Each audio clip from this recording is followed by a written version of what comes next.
हम जीते हैं अनिर्णय में, हमारा मन सदा होता है डांवाडोल, ये भी करना चाहते हैं वो भी करना चाहते हैं, विपरीत को भी साथ ही करना चाहते हैं, और हम न मालूम कितने खंडों में बंटे होते हैं। इन खंडों के बीच कोई तारतम्य भी नहीं होता, निर्णय के साथ ही आपके खंड इकट्ठे हो जाते हैं।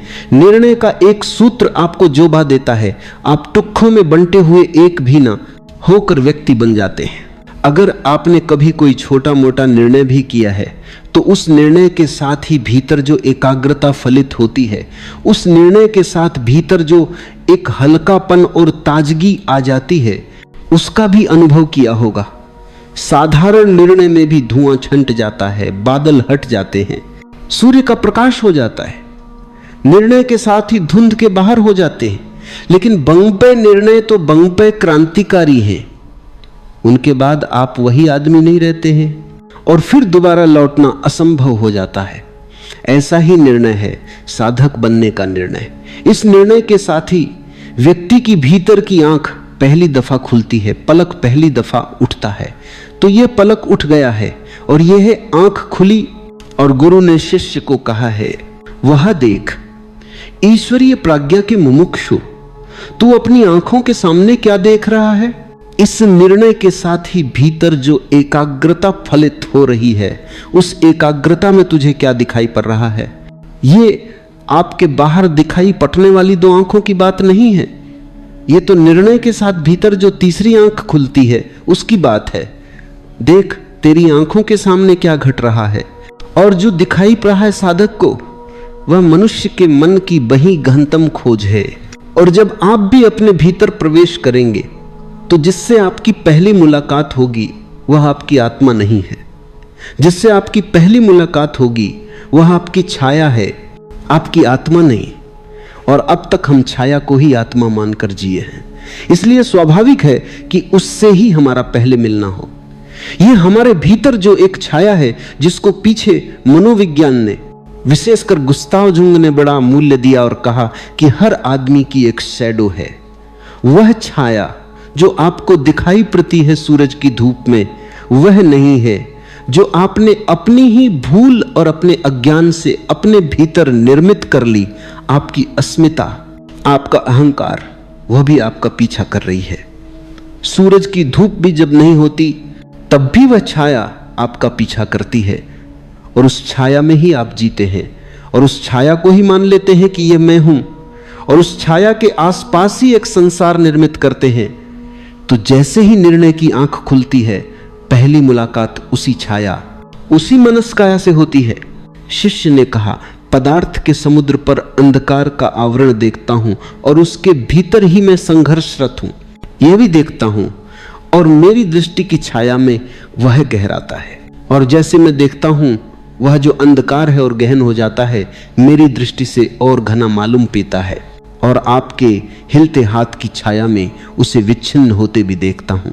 सांप के फैलते केंचुल की तरह एक छाया गतिवान होती है, यह बढ़ती है, फूलती है, फैलती है और अंधकार में विलीन हो जाती है। बहुत सी बातें इन थोर से शब्दों में हैं जो साधक के जीवन में बने काम की है। पदार्थ के समुद्र पर अंधकार का आवरण देखता हूं। जब कोई अपने भीतर प्रविष्ट होता है तो प्रकाश से उसकी सीधी मुलाकात नहीं होती, होगी भी नहीं, क्योंकि प्रकाश तो बहुत गहरे में छिपा है। हमारे और हमारे ही प्रकाश के बीच अंधकार की बड़ी गहरी परत है। तो पहले तो भीतर आंख बंद करते ही अंधकार हो जाता है। उस अंधकार से भयभीत मत होना, और उस अंधकार में कोई कल्पित प्रकाश भी निर्मित मत करना। उस अंधकार में प्रवेश ही करते जाना जब तक कि भीतर का प्रकाश ही न मिल जाए। कल्पित प्रकाश भी हम निर्मित कर सकते हैं, लेकिन उस कल्पित प्रकाश के कारण फिर असली प्रकाश का कोई पता न चल सकेगा। बहुत सी साधनाएं हैं जो प्रकाश की कल्पना से शुरू होती हैं, वे साधनाएं इस अंधकार के पार नहीं ले जाती। एक तो प्रकाश है जो हम सोच लेते हैं कि हमारे भीतर है, आंख बंद करके भी हम उस प्रकाश को देखने की कोशिश कर सकते हैं, और कोशिश अगर की तो सफल हो जाएगी और आपको प्रकाश दिखाई भी पड़ने लगेगा। और वह प्रकाश अंधकार से भी झूठा होगा, क्योंकि वह प्रकाश आपने ही निर्मित किया है, वह आपके ही मन की उत्पत्ति है, वह आपकी ही संतान है, और उससे अंधेरा नहीं कटेगा। हाँ, अंधेरे में सांत्वना मिल सकती है। एक और भी प्रकाश है जो हम निर्मित नहीं करते, जो हम अंधेरे में प्रवेश करते चले जाते हैं और एक दिन उपलब्ध होता है, जिसको हम सोचते भी नहीं हैं, जिसको हम चाहते भी नहीं हैं, जिसका हमें कोई पता भी नहीं है, लेकिन अंधेरे में खोजते खोजते एक दिन अंधेरे की परत टूट जाती है और हम प्रकाश के लोक में प्रवेश करते हैं। पहली मुलाकात वास्तविक साधक को अंधेरे से होती है, झूठे साधक को प्रकाश से भी हो सकती है। यह साधक कह रहा है कि देखता हूं पदार्थ के समुद्र पर अंधकार का आवरण और देखता हूं कि उसके भीतर मैं संघर्षरत हूं। उस अंधेरे में ही मैं टटोल रहा हूं, खोज रहा हूं। उस अंधेरे में ही मैं ला रहा हूं। उस अंधेरे में ही मेरी वासनाएं और मेरी कामनाएं और मेरी अभीप्साएं हैं। उस अंधेरे में ही मेरा संसार है, यह भी देखता हूं। और साथ ही एक और बड़ी अद्भुत बात देखता हूं कि आपके हिलते हाथ की छाया में वह विच्छिन्न हो जाता है और मेरे देखने से और घना होता है। गुरु आपको प्रकाश तो नहीं दे सकता, लेकिन आपके अंधकार को छीन सकता है। इसे थोड़ा ठीक से समझ ले, क्योंकि हम सोचते हैं दोनों एक ही बात है। दोनों एक ही बात नहीं है। कोई चिकित्सक आपको स्वास्थ्य नहीं दे सकता, लेकिन आपकी बीमारी छीन सकता है। और बीमारी न हो तो स्वास्थ्य के उपलब्ध होने की संभावना बा जाती है। फिर भी जरूरी नहीं कि आप स्वस्थ हो जाएं, लेकिन संभावना बा जाती है। इतना पक्का है कि बीमारी के साथ स्वस्थ होना मुश्किल है। बीमारी हट जाए तो स्वास्थ्य प्रकट हो सकता है। समस्त चिकित्सा शास्त्र बीमारी को अलग करने का दावा करते हैं, स्वास्थ्य को देने का नहीं। स्वास्थ्य दिया भी नहीं जा सकता। स्वास्थ्य तो आपकी भीतरी क्षमता है। बीमारी न हो तो स्वास्थ्य प्रकट हो जाता है। जैसे कोई झरना दबा हो पत्थरों में और पत्थर हम हटा लें और झरना प्रकट हो जाए, लेकिन झरना पत्थरों के अलग होने से प्रकट नहीं होता। झरना तो था ही, सिर्फ छिपा था, आवृत था। तो कोई गुरु ज्ञान नहीं दे सकता है, क्योंकि ज्ञान तो छिपा ही है, वो है स्वभाव। लेकिन न गुरु आपके अंधेरे को छिन्न भिन्न कर सकता है, और अंधेरा छिन्न भिन्न हो जाए तो आपके भीतर बड़ी घटनाएं घटती हैं। अंधेरा छिन्न भिन्न होते ही आपका संसार छिन्न भिन्न हो जाता है, और कल तक जैसा आप देखते थे अब नहीं देख पाते, और कल तक जैसा सोचते थे अब नहीं सोच पाते। आप छिन्न भिन्न हो जाते हैं। आपके अंधेरे के छिन्न भिन्न होते ही आपकी जानें हिल जाती हैं। वो जो आपका झूठा लोक है वो सब तरफ से टूट जाता है, उसकी दीवारें गिर जाती हैं, आप एक खंडहर हो जाते हैं।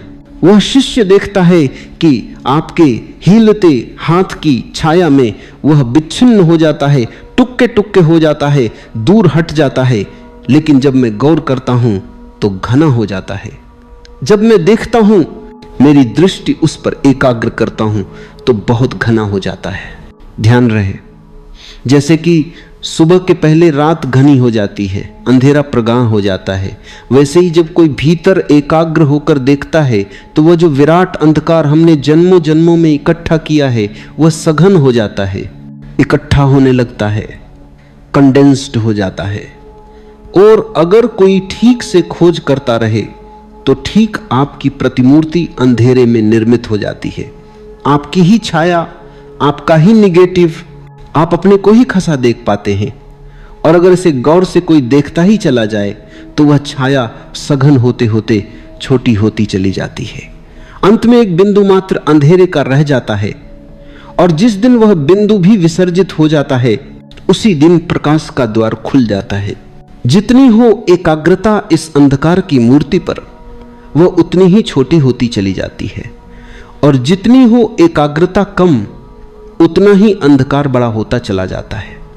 इसका अर्थ हुआ कि जब ध्यान की क्षमता बढ़ाती है तो अंधकार सीमित होने लगता है, और जब ध्यान की क्षमता नहीं होती तो अंधकार विराट होने लगता है। ध्यान के अभाव में अंधकार का बावा विस्तार है, और ध्यान के साथ ही अंधकार छोटा होने लगता है। एक घजी आती है कि अंधकार शून्यवत हो जाता है, नहीं हो जाता है, उस क्षण ही अवसर है प्रकाश के प्रकट होने का। तो ध्यान दो काम करता है।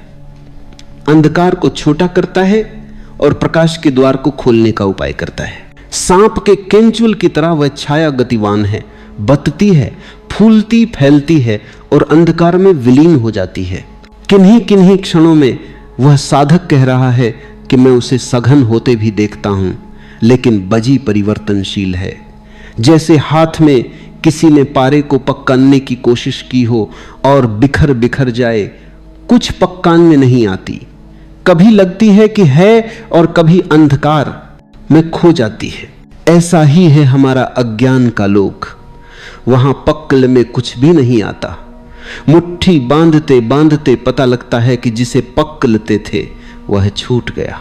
कौन सी वासना पकड़ में आती है, कौन सी इच्छा पकड़ में आती है, कौन सी कामना पकड़ में आती है, सदा दूर बनी रहती है, पास पहुंचते पहुंचते खो जाती है। कभी लगता है किसी क्षण में कि बस अब पा लिया और हाथ खोल कर देखते हैं, तो वहां सिवाय धुएं की और कुछ भी नहीं होता। जिसे खोजने चले थे वो फिर दूर कहीं आगे दिखाई पड़ने लगता है। इन्हीं सारी वासनाओं के संघट का नाम है वह भीतर की छाया, और इस छाया से मुक्त होना जरूरी है। इस छाया से जो मुक्त नहीं है वह अपनी आत्मा को कभी न जान पाएगा। शंकर ने अस्तित्व को समझाने का, अस्तित्व को देखने का जो ढंग दिया है वह विचारणीय है, और उससे इस छाया को समझना आसान होगा। शंकर ने कहा है कि ब्रह्म है इस जगत का केंद्र, और यह जो सारा फैलाव है जगत का, यह है माया, यह है स्वप्न उस ब्रह्म का।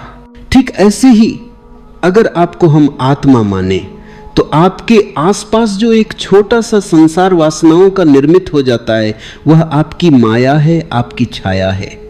और अगर प्रत्येक व्यक्ति ब्रह्म है और है तो उसके पास भी एक उसकी माया का विस्तार है। उस माया को ही यह साधक छाया कह रहा है। छाया की कुछ खूबियां हैं, वो हम समझ लें तो समझने में बहुत आसानी हो जाएगी। छाया की एक खूबी है कि वो होती नहीं है और दिखाई पड़ती है।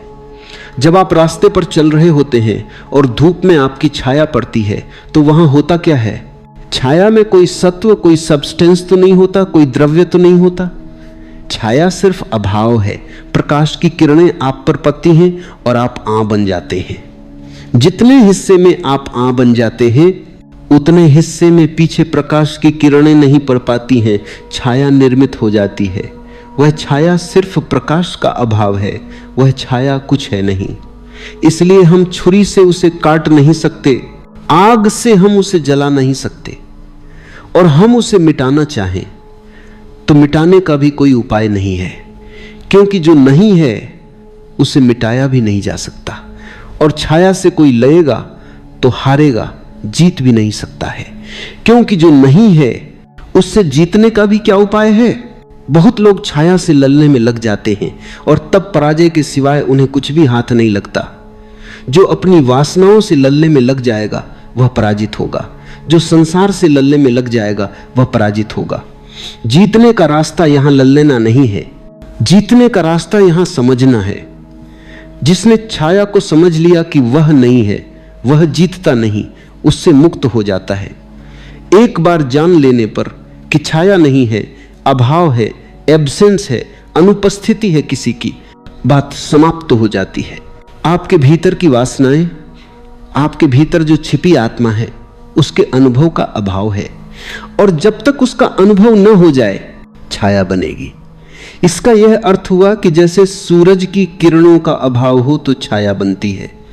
जब तक आपकी आत्मा की किरणें कहीं आप रोक रहे हैं तब तक आपकी छाया निर्मित हो रही है।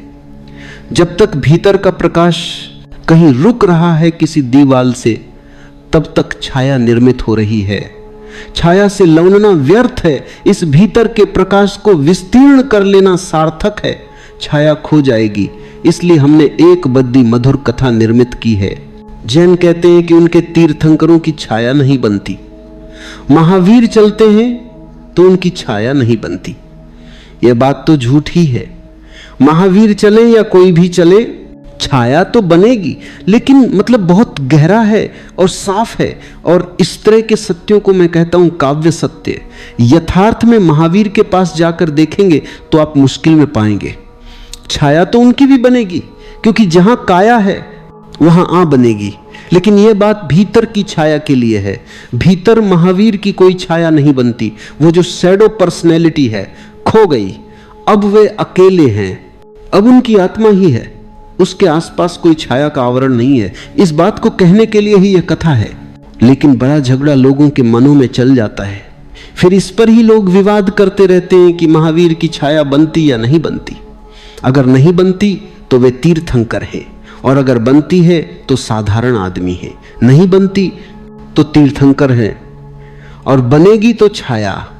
उस छाया से बचने का कोई उपाय नहीं है। बाहर की छाया तो बनेगी ही, भीतर की छाया से मुक्त हुआ जा सकता है। वही भीतर की छाया दिखाई पजी है साधक को, जिससे महावीर मुक्त हो गए हैं। गुरु ने कहा, यह मार्ग के बाहर तेरी ही छाया है, तेरे ही पापों के अंधकार से बनी है। हां प्रभु, मैं मार्ग को देखता हूं। इसका आधार दलदल में है और इसका शिखर निर्वाण के दिव्य गौरवमय प्रकाश से मंडित है। और अब मैं ज्ञान के कठिन और कंटकाकीर्ण पथ पर निरंतर संकीर्ण होते जाते द्वारों को भी देखता हूं। इस सूत्र में भी बजी कीमत की बात है कि हां प्रभु, मैं मार्ग को देखता हूं। इसका आधार दलदल में है और इसका शिखर निर्वाण के दिव्य ये गौरव मंडित प्रकाश से भरा है। जैसे कि कभी आपने कमल को पैदा होते देखा हो, तो उसकी जजें तो होती हैं दलदल में, मिट्टी में, और उसकी पंखुड़ियां खुलती हैं सूर्य मंडित आलोक के जगत में। एक तरफ झूरा होता है पृथ्वी के दलदल से और दूसरी तरफ झूरा होता है प्रकाश के लोक से। कमल की यात्रा मनुष्य की यात्रा है, और कमल को अगर पैदा होना हो तो दलदल में ही पैदा होना पड़ेगा, गंदी मिट्टी में ही पैदा होना पड़ेगा। बड़ा रूपांतरण है भाई, अलकेमी घट गई। कहां मिट्टी थी ससी और कहां अब कमल की कोमल पंखुड़ियां हैं। सोच भी न सकते थे कि मिट्टी से ऐसी पंखुड़ियां पैदा होंगी। कहां थी मिट्टी पानी से भरी और कहां अब कमल की ये पंखुड़ियां हैं कि पानी इन पर पाने भी तो भी स्पर्शित नहीं होता। कहां दबा था ये मिट्टी में, कचरे में, और अब उठ गया आकाश की ओर।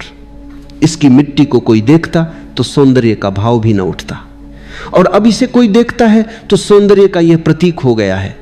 इसीलिए हमने महावीर के, बुद्ध के, विष्णु के चरणों में कमल का फूल रखा है। कमल का फूल प्रतीक है।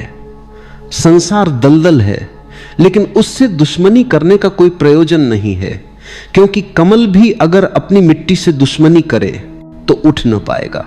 उठता तो उसी मिट्टी के सहारे है, उसी मिट्टी से पाता है बल, वही मिट्टी है उसका प्राण, उसी से खींच लेता है जो सार है। उस मिट्टी में जो व्यर्थ है छोड़ देता है, और उस मिट्टी में जो सार है उसे खींच लेता है, और तब उसी मिट्टी में से वो प्रकट हो जाता है जिसे हम सौंदर्य की प्रतिमा कहें। सब कचरा हट जाता है, काव्य छन छन कर बाहर आ जाता है, सब व्यर्थ छूट जाता है और सौंदर्य का पूरा रस, जीवंत नृत्य प्रकट हो जाता है। आदमी के आसपास भी मिट्टी है और दलदल है। यह सूत्र यह कह रहा है कि मैं देखता हूं, साधक ने कहा कि ये जो मार्ग है इसका प्रारंभ तो दलदल में है, ठेठ मिट्टी में है, पृथ्वी में है, और इसका शिखर निर्वाण है, प्रकाश मंडित है। ये एक छोर पर जो संसार है वही दूसरे छोर पर मोक्ष है, और एक छोर पर जो शरीर है वही दूसरे छोर पर आत्मा है, और एक छोर पर जिसे हम माया की तरह जानते हैं वही दूसरे छोर पर ब्रह्म की परम अनुभूति हो जाती है। विरोध नहीं है, जगत में वस्तुतः विरोध नहीं है, और अगर विरोध दिखता है तो इन दो विराट छोरों को हम नहीं जो पाते हैं, इसलिए दिखता है वो हमारी अक्षमता है, हमारी सीमा है कि हमारी दृष्टि छोटी है। जब हम संसार को देख पाते हैं तो हम मोक्ष को नहीं देख पाते, और जब हमारी आंखें मोक्ष की तरफ उठती हैं तब हम संसार को नहीं देख पाते।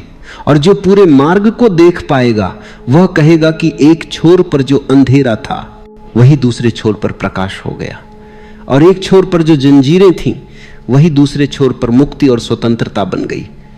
और ऐसा जब कोई देख पाता है तो ही पूरे मार्ग को देख पाता है।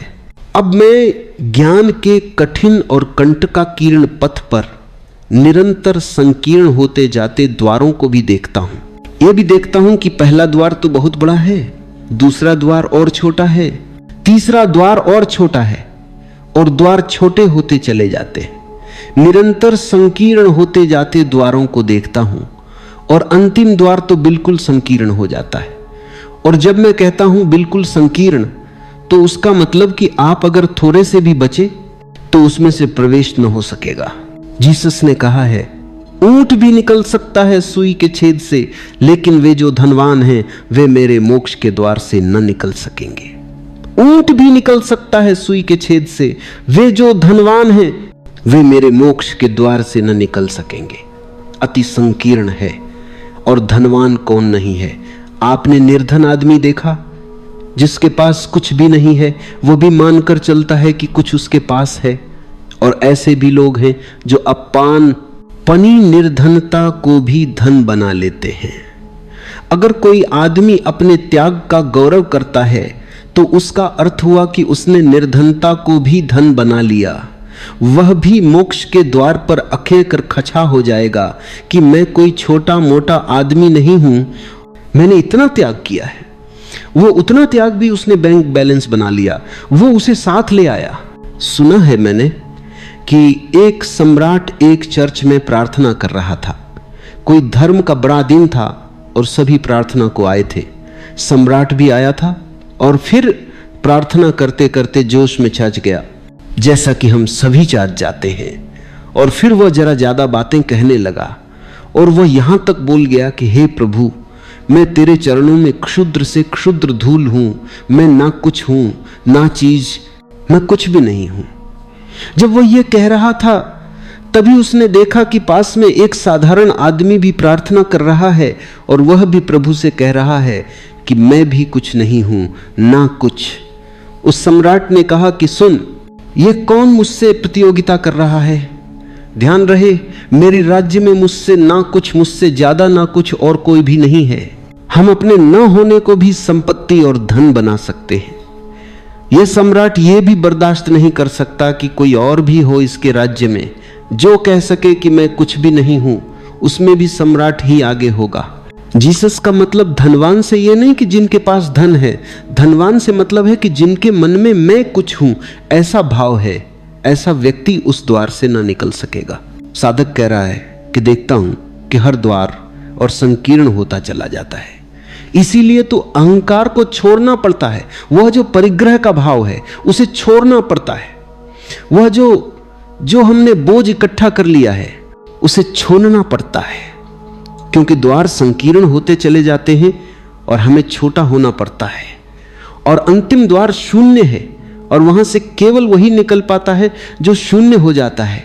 अंतिम द्वार है ही नहीं, अगर हम ऐसा कहें, क्योंकि द्वार में से तो मतलब ही होता है कुछ निकल सके। अंतिम द्वार है ही नहीं। अंतिम द्वार जैसे दीवाल है, उसमें से वही निकल पाता है जो बिल्कुल शून्य है, फिर उसे दीवाल भी नहीं रोक सकती। ओ लानो, मोरिस लानो तिब्बती भाषा का शब्द है और उसका अर्थ है शिष्य, लेकिन सिर्फ शिष्य नहीं। इसीलिए ब्लावत्स्की ने लानो का उपयोग किया है, जैसे दुनिया की किसी भाषा में गुरु जैसा शब्द नहीं है। टीचर, मास्टर गुरु की महिमा को उपलब्ध नहीं होते, उनसे पता चलता है जिससे हमने कुछ सीखा। गुरु से पता चलता है जिसके द्वारा हम कुछ हुए, सीखा नहीं। गुरु का अर्थ है जिसके द्वारा हम कुछ हुए, जिसके द्वारा हम बदले, जिससे हमारा ज्ञान नहीं बढ़ा, हम बढ़े, जिससे हमने कुछ और ज्यादा जान लिया, कुछ सूचनाएं इकट्ठी कर ली। ऐसा नहीं जिसके द्वारा हमारा अस्तित्व ही रूपांतरित हुआ। तो गुरु जिससे हमें नया जन्म मिला। गुरु जैसा शब्द दुनिया की किसी भाषा में नहीं है। लानू जैसा शब्द भी दुनिया की किसी भाषा में नहीं है। लानू का मतलब शिष्य तो होता है, वैसे ही जैसे गुरु का अर्थ शिक्षक होता है, लेकिन जैसे गुरु में एक महिमा है, एक विशिष्टता है अस्तित्व को रूपांतरित करने की, वैसे ही लानू में है। लानू का अर्थ है जो अब मिटने को राजी है, ऐसा शिष्य जो सीखने नहीं आया, जो मिटने आया है, जो मात्र ज्ञान इकट्ठा करने नहीं आया, जो अपने को बदलने आया है, जो हर बात के लिए राजी है। उससे गुरु कहे कि तू इस पहाड़ से कूद जा, तो वह कूद जाएगा। वह यह नहीं पूछेगा क्यों।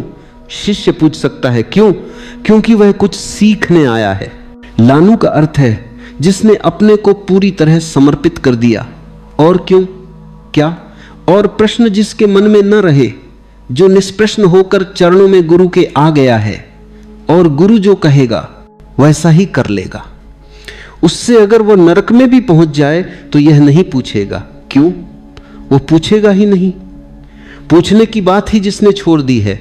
इसलिए ब्लावत्स्की ने तिब्बतन शब्द लानू का उपयोग किया है। ओ लानू, तू ठीक देखता है, ये द्वार मुमुक्षु को नदी के पार दूसरे किनारे पर निर्वाण में पहुंचा देते हैं।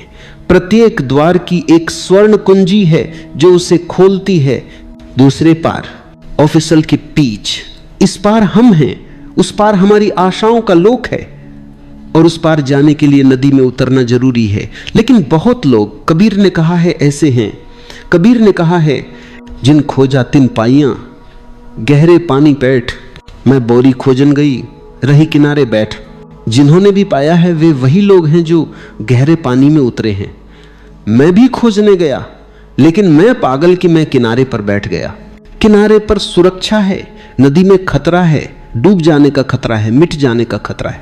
किनारे पर हमारी संपत्ति है, संपदा है। नदी में हम अनजान जगत में उतर रहे हैं जहां हमारी कोई संपदा नहीं है।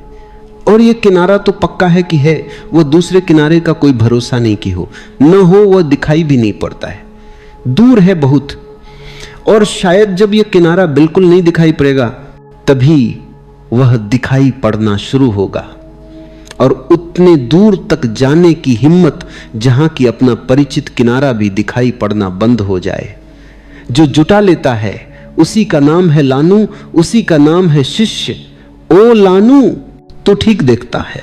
और लानू सदा ही ठीक देखता है, क्योंकि देखने में जो बाधा थी, साहस की जो कमी थी, सुरक्षा का जो मोह था, बचाव की जो इच्छा थी, उससे जिसने छो दी उसके देखने में कोई बाधा नहीं रह गई।